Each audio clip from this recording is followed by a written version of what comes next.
Last video में हमने study किया था फिजिकल और केमिकल प्रॉपर्टीज़ ऑफ बेसिस। आज हम स्टडी करेंगे कि एसिड और बेसिस में कॉमन क्या होता है। सबसे फर्स्ट चीज़ हम स्टडी करने वाले हैं कंडक्शन ऑफ इलेक्ट्रिसिटी। जो एसिड्स हैं वो इलेक्ट्रिसिटी जो है वो कंडक्ट करते हैं। इसका सबसे मेन और हमारे आसपास का डेली लाइफ का एग्जांपल है कार बैटरीज़, और जो बैटरीज़ हम घर में यूज़ करते हैं इन्वर्टर बैटरीज़ और कार बैटरीज़, इसका एक बहुत अच्छा एग्जाम्पल है। तो एसिड जो है वो पानी के अंदर एक्वस सॉल्यूशन के अंदर जो है कंडक्ट करता है इलेक्ट्रिसिटी। तो इन सॉल्यूशंस का कॉमनली यूज़ किया जाता है कार और इन्वर्टर बैटरीज़ में। जब एसिड जो हैं वो डिज़ोल्व किए जाते हैं वाटर के अंदर, वो क्या बनाते हैं, आयंस। हमने H+ और OH- आयंस के बारे में स्टडी किया था लास्ट वीडियोज़ में। ये देखो हाइड्रोजन आयन बना प्लस वाटर, ये पानी के साथ रिएक्ट करके बनाएगा हाइड्रोनियम आयन। हाइड्रोनियम आयन कहा जाएगा इसको। ये ही रिएक्शन होती है हमारे जब हम एसिड की रिएक्शन करवाते हैं पानी के साथ, तभी हमें जो बैटरीज हैं उनमें पानी डालने की ज़रूरत पड़ती है ताकि हमारी जो रिएक्शन है वो कॉन्टिन्यूस चलती रहे। अगर हम पानी नहीं डालेंगे तो इसमें जो मेन इंग्रेडिएंट है इस रिएक्शन का वो ही नहीं होगा, तो फिर कैसे करेगी रिएक्शन, और फिर नेक्स्ट में हमें जो है इलेक्ट्रिसिटी कैसे मिलेगी। तो ये हमारा रियल लाइफ का एक एग्जाम्पल है इसके अंदर। तो ये इस प्रोसेस को हम कहते हैं डिसोसिएशन। इसमें देखिए पानी का जो ये मॉलिक्यूल है, वाटर का मॉलिक्यूल, इसके अंदर एक हाइड्रोजन आयन ऐड हो जाता है, तो इसको हम हाइड्रोनियम आयन बोलेंगे, और इसी को कहेंगे हम इस रिएक्शन को जिसकी वजह से हमारी इलेक्ट्रिसिटी कंडक्ट हुई है, डिसोसिएशन।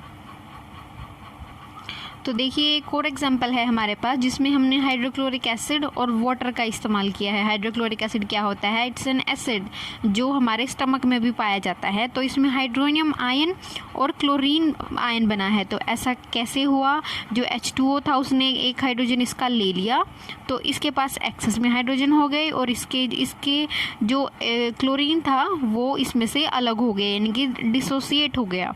तो इसके अकॉर्डिंग क्या होगा, लेकिन जो हाइड्रोजन आयन है, ये हाइड्रोजन आयन जो होता है H+ आयन, ये अकेला एग्जिस्ट नहीं कर सकता, but they exist after combining with water molecule. ये वाटर मॉलिक्यूल के साथ कंबाइन होने के बाद ही एग्जिस्ट करेगा। हम इसको एक्वस सॉल्यूशन लिखते हैं, और हाइड्रोनियम आयन को हम H3O+ लिखते हैं। तो नेक्स्ट हमारे पास इसके कुछ एग्जाम्पल्स हैं। तो इसमें हमने देखा था कि हाइड्रोजन आयन जो है वाटर के साथ रिएक्शन करने के बाद हाइड्रोनियम आयन देता है। ठीक वैसे ही अगर हम बेसिस को वाटर के अंदर डिसोसिएट करें तो उसमें भी दोनों आयन्स अलग अलग हो जाते हैं। तो वो एसिड्स की क्या वो थी, मतलब उनकी कैरेक्टरिस्टिक थी कि वो H+ आयन्स देते हैं, लिबरेट करते हैं रिएक्शन होने पर, और जो दूसरे हैं यानी कि बेसिस हैं वो OH- आयन्स को लिबरेट करते हैं। तो अब हम जब बेसिस के बारे में पढ़ेंगे तो हमें पता चलेगा कि इसमें OH- आयन्स जो है वो लिबरेट हुए हैं। तो इसमें हमने इनकी रिएक्शन पढ़ी है सोडियम हाइड्रोक्साइड की, पोटाशियम हाइड्रोक्साइड की और मैग्नीशियम हाइड्रोक्साइड की। जब हमने इनको वाटर के अंदर डिसोसिएट किया तो ये इनमें से हमें मिले OH- आयन्स। तो क्या है, बेसिस जो सोल्यूबल होते हैं पानी के अंदर, यानी कि जो पानी के अंदर सोल्यूबल होंगे, जो घुल जाएंगे पानी के अंदर जाकर डिसोसिएट होंगे, उनको हम एल्कलीज कहते हैं। It is a main important note. आपको ये नोट करना है कि एल्कलीज किन्हें कहा जाता है। अब इससे नेक्स्ट हम स्टडी करेंगे डाइल्यूशन। डाइल्यूशन में क्या होगा कि हम जो है एसिड और बेसिस को डाइल्यूट करके देखेंगे। तो effect of dilution of acid and base with water, यानी कि पानी के साथ डाइल्यूट करने के बाद एसिड और बेस पर क्या इफेक्ट होता है। तो देखेंगे एसिड और base is always added to water and water is never added to acid और बेस। तो क्या होता है, कई बार हम रिएक्शन करवाएंगे, जैसे हमने रिएक्शन करवाई सल्फ्यूरिक एसिड की या फिर किसी बेस की पानी के अंदर, तो क्या होगा कि थोड़ी देर के बाद जो हमारा सॉल्यूशन बना है वो थोड़ा गर्म होगा। इसका मतलब है कि इसके अंदर एक्सोथर्मिक रिएक्शन हुई है, यानी कि जिस रिएक्शन में हीट निकलेगी हम उसको एक्सोथर्मिक रिएक्शन बोलेंगे, और इनमें ऐसा ही होता है। तो ये होने के बाद एसिड को हम पानी में ऐड करते हैं, ना कि पानी को एसिड में। अगर हम पानी को ऐड करेंगे एसिड के अंदर तो क्या होगा, हीट एनर्जी बहुत ज़्यादा हो जाएगी। हीट एनर्जी इतनी ज़्यादा हो जाने के बाद क्या होगा कि वो स्पिल ओवर कर सकता है, बाहर निकल सकता है वो, और बाहर निकलने के बाद उसके हार्मफुल इफ़ेक्ट होने वाले हैं। इसके बाद हमारा नेक्स्ट टॉपिक है सेल्फ डिसोसिएशन ऑफ वाटर, यानी कि पानी का खुद ही डिसोसिएट होना कैसा होता है। तो अगर हमें वाटर मिले लिक्विड में तो हमारे पास क्या होंगे, हाइड्रोजन आयन और हाइड्रोक्साइड आयन।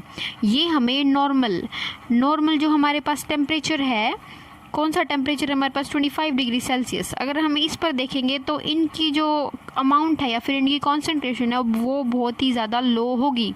लेकिन अगर हम जैसे जैसे इसको ज़्यादा करेंगे टेम्परेचर को तो हमारे पास उनकी कॉन्सेंट्रेशन जो है वो ज़्यादा मिलेगी। तो ये हमारा सेल्फ डिसोसिएशन की रिएक्शन हो गई। H2O water is equal to H+ और OH- आयन, क्योंकि जो वाटर है वो हमारा होता है न्यूट्रल। तो न्यूट्रल की वजह से क्या होगा कि उसमें एसिड और बेस जो है वो इक्वल अमाउंट में प्रेजेंट हैं। तो यही हम स्टडी करेंगे कि न्यूट्रल, एसिडिक और बेसिक सॉल्यूशंस में क्या डिफरेंस है। नेक्स्ट टॉपिक है हमारा न्यूट्रल, एसिडिक और बेसिक सॉल्यूशंस। तो इसका सिंपल सा फंडा है, न्यूट्रल सॉल्यूशन वो होगा जिसके अंदर H+ और OH आयंस की जो अमाउंट है वो बिल्कुल सेम होगी, उसको हम कहेंगे न्यूट्रल। एसिडिक उसको कहेंगे जिसके अंदर H+ की मात्रा जो है वो ज़्यादा होगी, यानी कि हाइड्रोजन आयन की मात्रा है वो ज़्यादा होगी। और बेसिक हम उसको कहेंगे जिसके अंदर हाइड्रोजन आयन की मात्रा कम और OH- आयंस की जो अमाउंट है वो ज़्यादा हो। तो ये हो गए हमारे न्यूट्रल, एसिडिक और बेसिक के एग्जाम्पल्स। वेरी सिंपल एग्जाम्पल्स, बहुत सिंपल एग्जाम्पल्स हैं ये। इससे नेक्स्ट आएगा हमारा हाउ स्ट्रॉन्ग आर एसिड्स और बेसिक सॉल्यूशंस, यानी कि स्ट्रॉन्ग एसिड और बेसिक सॉल्यूशन के बारे में हम क्या क्या जानेंगे। इसमें हमें Arrhenius theory of acid and bases को करेंगे, वो हम नेक्स्ट वीडियो में करेंगे।